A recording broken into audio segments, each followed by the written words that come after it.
যদি তুমি জীবনে সফল হতে চাও তাহলে এই কথাগুলো মন দিয়ে শোনো। যদি তোমার বেতন 1,00,000 টাকা হয় তাহলে পরিবারের কাছে বলো এটা 70,000, আর বাইরের লোকজনকে বলো এটা 40,000।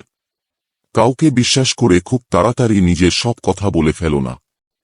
এটা সততা নয়, এটা বোকামি। অন্যদের সহজে উপদেশ দিও না, কারণ যদি তারা সফল হয় তারা হয়তো তোমার অবদান মনে রাখবে না, আর যদি ব্যর্থ হয় তাহলে দোষটা তোমার ঘাড়ে চাপাবে।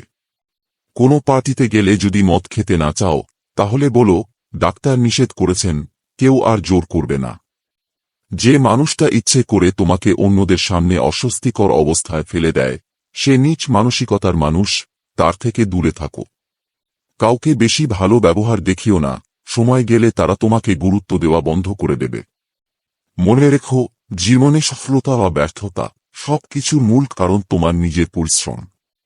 তাই পরিশ্রম চালিয়ে যাও আর সামনে এগিয়ে যাও। যদি তুমি আমার কথাগুলোর সাথে একমত হও তাহলে কমেন্টে লিখো 100%।